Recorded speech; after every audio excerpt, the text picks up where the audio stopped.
एक पुरानी फिल्म का डायलॉग है व्यूअर्स, जिनके घर शीशे के होते हैं उन्हें दूसरों के घर पर पत्थर नहीं मारने चाहिए। लेकिन कांग्रेस का स्टाइल जरा हटके है। कांग्रेस शीशे पर पत्थर नहीं, कुल्हाड़ी पर पैर मारती है। कैसे, समझाता हूं। ऑपरेशन सिंदूर पर संसद में चर्चा के दौरान विपक्ष ने मोदी सरकार को लॉ एंड ऑर्डर पर, टेररिज्म पर, 370 के एब्रोगेशन पर यानी हटाने को लेकर घेरने का पूर्णतः प्रयास किया। जाहिर सी बात है कि इसके बाद बात निकलेगी तो आंकड़ों तक जाएगी और आंकड़े झूठ नहीं बोलते।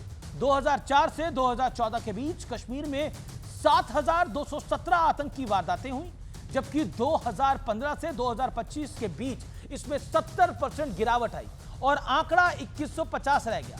2004 से 2014 के बीच वहां 1770 नागरिकों की मृत्यु हुई थी। 2015 से 25 में यह आंकड़ा 357 रह गया, यानी 80% की गिरावट। 2004 से 2014 के बीच 1060 सुरक्षा बलों की मृत्यु हुई थी। 2015 से 2025 के बीच में यह नंबर 542 रहा।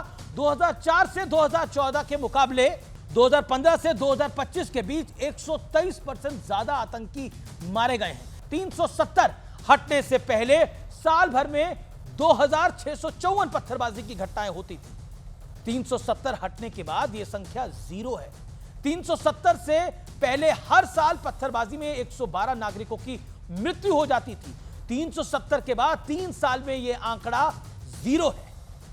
370 से पहले हर साल पत्थरबाजी में 6,235 नागरिक घायल होते थे। 370 के बाद यह संख्या भी 0 है। 370 के दौरान साल भर में 132 दिन घाटी में संगठित हड़ताल होती थी। 370 के बाद 3 साल से हड़तालों की संख्या भी 0 है। एक जमाना था साहब, 10-10 हजार लोगों के जनाजे निकलते थे। पूरे देश ने घटनाएं देखी होगी, बुरहान वानी मर गए, फला मर गए, ढिका मर गए, 10-10 हजार। अब जो मारा जाता है उसको वही दफना दिया जाता है।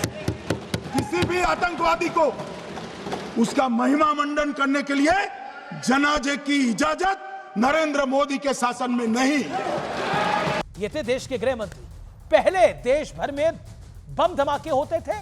कार्रवाई के नाम पर पाकिस्तान के साथ डोजियर का एक खेल खेला जाता था, जिसका नतीजा कुछ नहीं होता था। अमन की आशा वाले मुशायरे होते थे। उस दौर में बच्चे की जहन में यह बात गड़ी हुई थी कि लवारिस बैग बम ही होगा। दिल्ली में हुर्रियत को वीआईपी ट्रीटमेंट मिलता था। उन्हें प्रधानमंत्री आवास पे रेड कारपेट वेलकम दिया जाता था। अब अलगाववाद की खाल में छिपे इन आतंकियों को जेल में ठूस दिया गया है। पाकिस्तान के साथ डोजियर वाला दौर बीत चुका है। अब ड्रोन वाला दौर है और उन ड्रोन्स का अब और कैसे इस्तेमाल करना है, यह भारत को अच्छी तरह से आता है और पता भी है।